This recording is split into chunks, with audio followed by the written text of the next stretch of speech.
Hey everyone, welcome to today's video. My name's Stephanie, and today I'm going to be reviewing Crack's Necessities collection, which came out a couple of weeks ago, along with their upcoming Cremes, Crellies, and Jellies collection, and their Jelly of the Month. Before we get into it, I do want to give a big thank you to Cracked Polish for sponsoring this video. So while that means I'm getting paid to share my review with you all, it's still going to be 100% honest and my own, the same as with my non-sponsored videos. So the Necessities collection is a little quad of Crack's first base and top coats, and the upcoming collection is actually an 8-piece lineup in this autumnal range in, you guessed it, creams, crelly, and jelly finishes. So as always, I will save my thoughts for these at the end after comparisons. For now, let's just get into the swatches.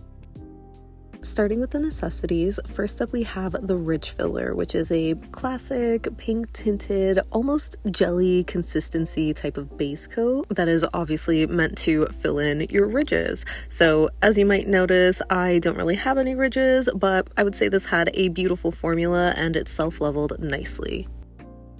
Next we have the Neutralizer, which is a cool lavender color to help counteract staining. So full disclosure, this is actually my second time swatching this. I didn't record the first, but we'll have a photo soon. And unfortunately, I didn't find this to be self-leveling even when I tried floating my brush the second time around. It just left these streaks that personally make it unflattering to wear in one coat, which is how I would like to wear this kind of product. The first time that I swatched it, a scene here was actually over the Ridge Filler, but you can tell that it's still pretty streaky, especially on my middle two fingers. And lastly, we have the Sticky Base Coat, which looks a little cloudy in the bottle, but it does apply clear on the nail and it has a sticky feel once it dries down.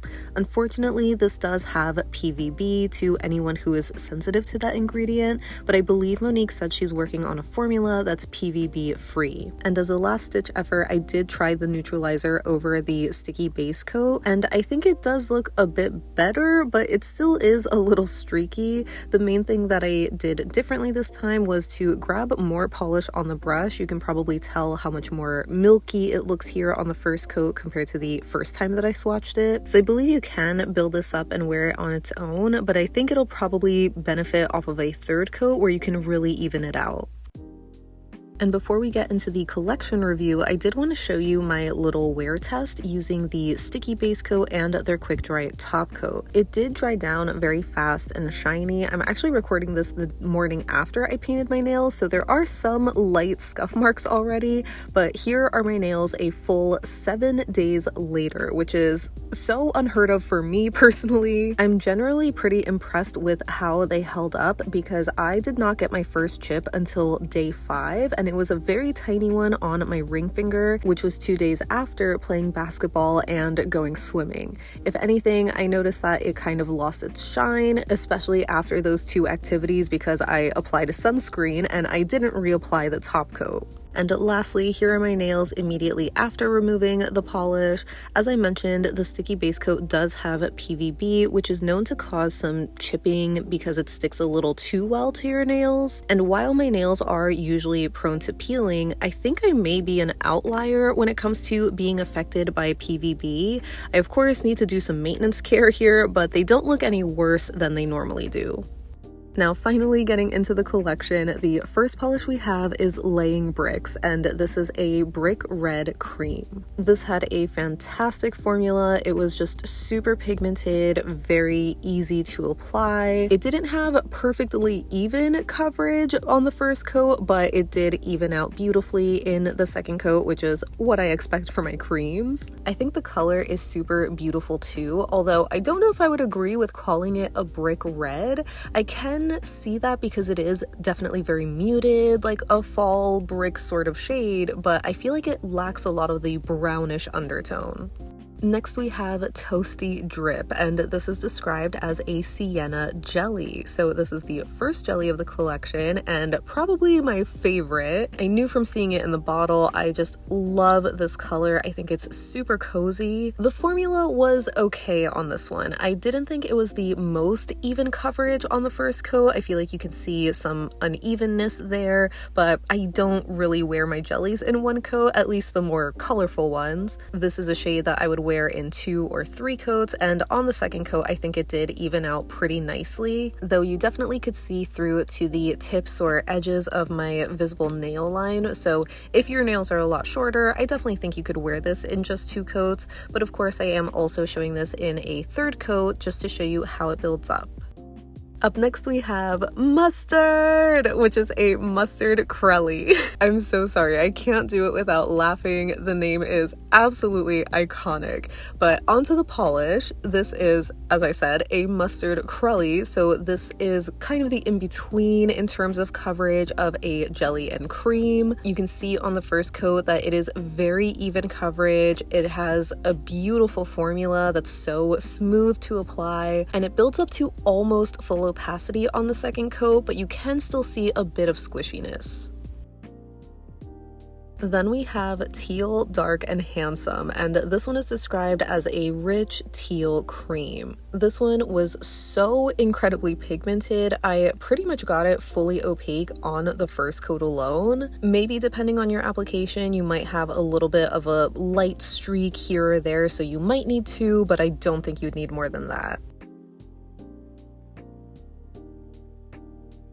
The last cream in the collection is called Slated to Paint, and this is described as a slate gray cream.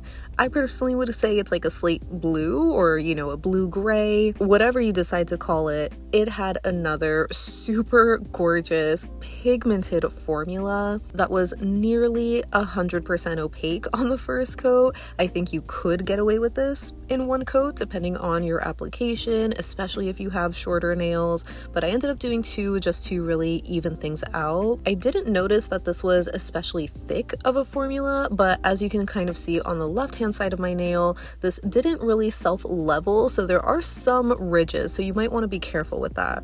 Next up we have Eggplant Emoji, which is described as a rich, deep purple crelly. This one had another really great formula. I don't know if I just grabbed a little too much on the brush, but this first coat here is very full coverage, very pigmented. So I personally feel like even though it's described as a crelly, it leans a little bit more in the cream family. Maybe that just tends to happen with darker colored crellies, because at least personally, I feel like the darker a crelly is, the harder it is to tell that it has any kind of squishiness to it.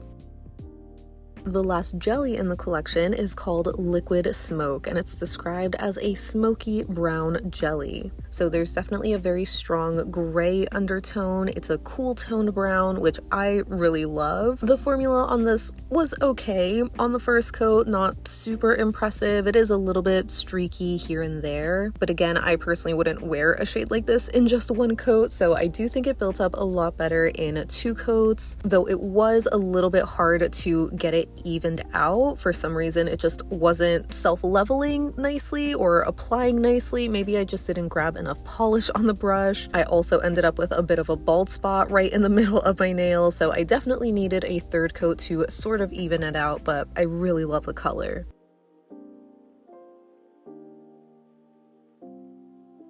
And rounding out the collection, we have I'm Shy, which is a pale baby pink crelly. This is definitely very, very pale, what I would call a very whitened pink. The formula on this was pretty nice overall. You can see it's definitely a lot more pigmented than the previous jellies, almost having a milky or cloudy consistency, so it just provides a bit more coverage. There's not as much translucency, but you are still going to see through to your visible nail line because it is such a light color. Unfortunately, I did have a little bald streak going down almost the exact center of my nail, and that didn't really get covered up even after doing the 2nd coat. I also had to dip back into the bottle just to get a little bit more polish, so I feel like doing slightly thicker coats is a little bit easier for this shade just to make it as even as possible. And the jelly of the month for August is called Vanille, which is a white jelly. This one had a lovely formula that was very even coverage, very smooth and easy to apply, and I think it self-leveled so beautifully. I don't know if it's my staining or my application, but I feel like there's a little bit of a natural gradient going on where it doesn't look like I have as much coverage on the top half of my nail. Like my visible nail line just looked extra prominent, I guess. So you could wear this in one coat. I think the coverage was even enough. Unfortunately, the second coat wasn't as even. I don't think it looks too bad, but I feel like if I look close enough, I could just see some uneven spots, especially just near the top half of my nail again, kind of following my smile line. Again, maybe I just didn't grab enough polish because having a little bit more will make it self-level easier. I'm so sorry I don't have a video clip of the shades in natural lighting, but here is a skittle of the first couple of shades from the collection, worn in 2 coats each. They have great coverage, but you can still see some visible nail line with Toasty Drip since it's a jelly, and also a little bit in Mustard since it's a crelly. Moving on to comparisons, I actually wanted to start with the ridge filler. I unfortunately just finished my bottle of Holo Taco's pink smoothing base, so I'm only comparing it to Mooncat's nail primer, which is also pink. They pretty much had identical formulas and looked the same on the first coat, but the second coat of Mooncat to me looked like it had a little bit more coverage. But I think you could still wear both of these in 2 coats if you wanted.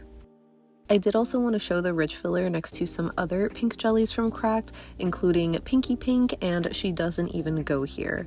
Those two are not formulated as base coats, they're just pink sheer polishes, but they still applied the same way and pretty much look the same on the first coat. The only noticeable difference is that the ridge filler dried down a little bit more satin, it wasn't as glossy as the other 2 actual polishes, and again on the second coat I feel like you get a little bit more coverage with the jellies, so far it looks like the ridge filler is the most sheer. And lastly, here it is next to Dimension Nails Strawberry Soy Milk and Cirque's Chiffon, which are 2 other pink jelly type of polishes. Those 2 do look a lot more milky or maybe just pale in color compared to the pink that ridge filler is, but on the nail, I would say that Dimension Nails ended up looking the closest to it. Obviously, if you're just doing 1 coat, they're all gonna look the same, so again, this is where you see the difference on 2 coats, specifically with Chiffon, where it's just a little bit warmer toned, I think. And lastly, here's a quick bottle comparison with Bubblegum Yum Yum, just because that is a brighter bubblegum pink. It's definitely too dark to match ridge filler.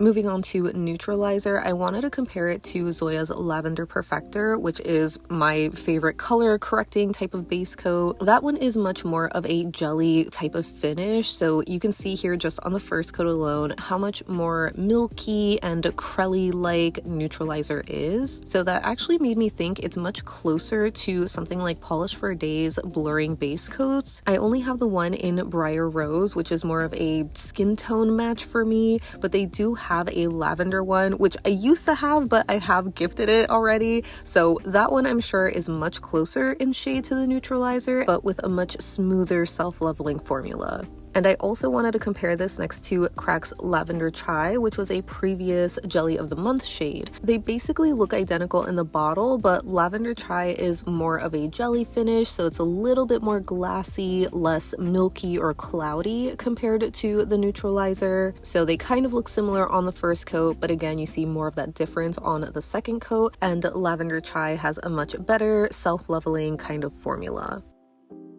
Now for the actual collection, here is Laying Bricks next to Peep Toe and My Blood Aches. I wanted to quickly show it next to Peep Toe just because I thought Laying Bricks looked like a bright red, but it's obviously nowhere near as bright as like a true summer red. It really has that more muted fall kind of color, so it's closer in value to My Blood Aches. So here they are side by side in 2 coats each. My Blood Aches is also a jelly, by the way, so they aren't really dupes at all. That one's also a bit more orange leaning.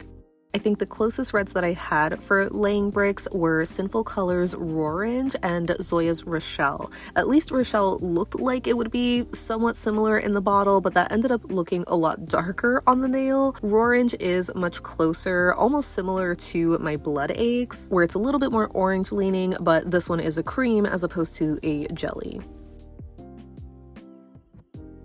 Next for Toasty Drip, I thought it was going to be similar to shades like Delicacy in Sardinia or Terracotta Ruins, which is looking a little bit more yellow on camera. This is definitely much warmer toned in real life, so apologies that the color is kind of freaking out on camera here. But yeah, even though they are in the similar family, they are definitely not dupes. Even when it comes to the finishes, Terracotta is a true cream, while Delicacy in Sardinia is more of a crelly. And then I remembered Cirque's Hearth Jelly, which is described as a terracotta kind of color, and I would say that it is definitely the closest to being a dupe for Toasty Drip, but it is a bit warmer, a little bit more pinky in its undertone. I feel like at first glance they definitely look like they could be dupes, especially once you build them up to be a little bit more full coverage, like on 3 coats. But seeing them side by side, I do think that Toasty Drip is more of a true terracotta color. And lastly, I wanted to show this next to ILNP's Raincoat and Ginger Snap from the After the Rain collection, because I could have sworn that this was going to be very close to either of these. First of all, Ginger Snap is kind of freaking out where it's not picking up color accurate. It looks so muted, but there's a lot more warmth to it. But I would say that Toasty Drip is almost like an in-between of these 2 shades. Then for Mustard, I wanted to show this next to Crop Dusted, which unfortunately has been retired. That one is a little bit of a crelly formula, but it's also filled with shimmer, and it's a much brighter shade of a mustardy yellow. And on the right, I have Cirque's Mustard Jelly, which, as the name suggests, is more of a true jelly, so you're going to see more visible nail line. But even color-wise, it's a little bit brighter and also warmer, maybe like a honey mustard compared to a Dijon mustard. Next for Teal Dark and Handsome, I immediately thought to pull out Night Owl Lacquer's Mischief and Morgan Taylor's Just Hanging Around, which are the 2 darkest teal creams that I own. I'm not sure how well you can tell here, but the Morgan Taylor is a lot lighter and more muted in color. It doesn't have that jewel tone quality that the other 2 shades have, but I still wouldn't call Mischief a dupe exactly. It's just a few shades too dark, almost in the black territory. Then for Slated to Paint, I was immediately reminded of Dollar Dollar Bill Y'all, which is a shimmer crelly kind of polish. So while the shimmer is bright green, it does look like it has the same color base, though it's just hard to see underneath all the shimmer. And for reference, here are some other slate blue gray kind of shades. The first one I pulled out was Hollow Taco's Cold Slate and Olive Ave's Cerulean. I think between these, Cerulean is the closest. Hollow Taco definitely has that strong blue gray kind of color. It almost looks like it has a purple undertone compared to the green undertone in Slated to Paint. And Cerulean is just more blue. Next for Eggplant Emoji, here it is next to Mooncat's Queen of Chaos, which is a rich purple cream. But again, I feel like Eggplant Emoji is just so dark. It doesn't have any squishiness to it. It just looks like a cream, but it's more muted compared to Queen of Chaos. So for some muted purples, I pulled out Morgan Taylor's 100% Yes, which is a bit cooler toned, a lot more desaturated. So I thought maybe Olive Ave's Gaze would be a little bit closer, but that one's a little too warm and again just too desaturated. So I thought Eggplant Emoji was pretty unique to my collection in terms of value, because a lot of the dark purples that I have are just too rich and pigmented or just too desaturated, but this seems perfectly in the middle. And lastly, I thought Eggplant Emoji was going to be close to the warm state of Mooncat's Dark Omens. That one's a thermal, so don't mind how it looks in the bottle there. But again, even the warm state of the Mooncat is too muted. Next for Liquid Smoke, I was immediately reminded of Mocha Mousse, which Moni created for the Pantone Color of the Year, but as you can tell, that one is a lot lighter, also a bit warmer. Maybe it's a neutral shade, but at least compared to the coolness of Liquid Smoke, it looks a little warm. And while Mocha Mousse is another jelly, it does have a little bit of cloudy or milkiness to it, making it more full coverage. I also wanted to see Liquid Smoke next to ILNP's Dark Roast from the After the Rain collection. That obviously is filled with flakies, but I just thought the base color was going to be an exact match. And for a plain jelly, I pulled out Cirque's Zen Jelly, which is the closest, I would say, being a very cool toned sort of brown, but that's a little bit more gray and purple in its undertone. But on the nail, they still just don't compare. Zen Jelly is the most pigmented, or maybe just the darkest of the three, and Liquid Smoke looks a little bit more neutral compared to Dark Roast. Next for I'm Shy, I wanted to show just how pale of a pink it is next to the Rich filler, as well as She Doesn't Even Go Here, which up until this point was the lightest baby pink jelly from Cracked. So again, on one coat, they are gonna look pretty similar across the board. You start to see more of a difference on the second coat, where I'm Shy just has more of that whitened pink color and more of a milky, crelly formula. If anything, I would say the closest shade to I'm Shy is something like Cirque Odette, which is another super pale pink milky jelly. So on the first coat, you can see it's still a bit more sheer than I'm Shy, and on the second coat, it starts to build up a little bit more. It's not as glassy as other jelly polishes, but it's still not as full coverage as I'm Shy either. And finally for Vanille, I knew I had to show this next to Cirque's Linen, as well as Dimension Nails Vanilla Almond Milk. As I'm sure you can tell, Vanille looks the brightest, most stark white of these white jellies. Linen and Almond Milk have a little bit more warmth, almost like a creamy or ivory color to them. But on the nail, that's definitely a lot harder to tell apart, at least if you're wearing them again in just one coat each, because they pretty much look the same. You just get a soft white wash of color. On two coats, if anything, I noticed that Linen was a little bit more full coverage. And the final comparison that I have for Vanille is Zoya's Adele, which is the only other super stark white kind of jelly crelly in my collection. This definitely looks more similar in the bottle to Vanille compared to Linen or the Dimension Nails, but the difference is super obvious on the nail, even in one coat alone, where you can just see how stark white Adele is. It almost has a blue undertone. So that wraps up my swatches and comparisons of Crack's Necessities collection, their upcoming Cremes, Crellies, and Jellies collection, and the Jelly of the Month. So as always, I would love to know your thoughts on these releases, because overall, I thought they were generally really nice. But let's start with the necessities, since that's where I'm the most on the fence. So as you can tell from my review and experience, the only one that I didn't really like from that bundle was the Neutralizer, which was such a shame, since that's the exact type of product I would be most excited for as somebody who always complains about having stained nails. I might try adding some thinner to sort of loosen up the formula in hopes that it'll self-level a little bit better. But yeah, unfortunately, I just didn't have the best experience with it, at least in the way that I would want to use it, which would be as a one coater, whether it's as a base coat on its own or even layered over a base coat.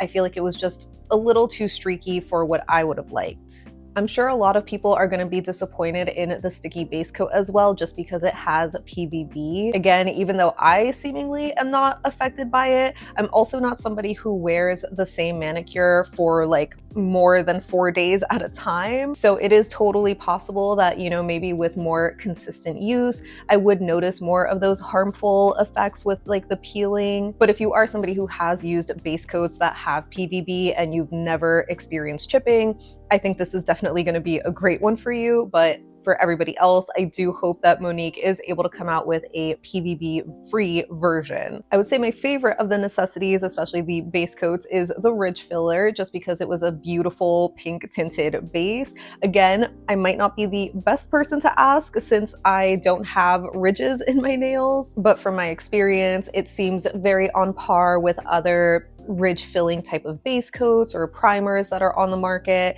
And if anything, I would say that this one is better just because of the value being so much more affordable for a bigger bottle. And lastly, for the quick dry top coat, I wasn't exactly impressed by it, but I wouldn't say it's a bad top coat by any means where, you know, I would never reach for it or I wouldn't recommend it, like the Neutralizer, for example. I think for me, it's just slightly on the thinner side, maybe similar to ILNP's Glass Candy, for example, compared to something that's a little bit more thicker like Mooncat's Speed Demon or even Cirque's top coat. I think those two are a little bit on that thicker side, which I know some people, you know, don't really like, but what can I say? I like them thick. And lastly, for the collection, I absolutely love the color palette. I know I've been trying so hard to stay in like the summer vibe, but it gets harder with every fall themed collection that we see. So I just really like this color palette. It's so beautiful. I appreciate that Monique is giving us like 3 of each with the creams, crellies, and jellies. So there's something for everybody depending on what your preference is in terms of coverage, but I can totally see some people being kind of upset that these aren't all just the same finish. I definitely do get that because I would love to see like all of these colors in all of those finishes, if that makes sense, but I know that's also just like very excessive at the same time. And yeah, they pretty much had really great formulas across the board, maybe with the exception of the jellies, just because those didn't self-level as nicely as the others for me. I think with those, I just need to be a little bit more heavy-handed and have a bit more polish on the brush to just get better and more even application. But yeah, overall, I think these were really great basic or essential kind of shades, especially if you are just building out your collection. As I mentioned, the necessities have already launched, so they are available on the website. They retail for $7 each, and the collection along with the jelly of the month are going to be launching on Friday, August 22nd, and those will be retailing for $10 each. As a reminder, I'm also an affiliate with Cracked Polish, so if you do want to pick anything up and want to support me while doing so, I'll have my affiliate link in the description box down below, and you can also use my code YOGI10 to save 10% off your order. As always, a big thank you to all of you who do support me through that. It really means so much. But even if you don't plan on picking anything up, I of course would love to know your thoughts down below so we can chat about it. But thank you so much for hanging out with me today. I hope you have a great rest of your day, and I'll see you in the next one. Bye!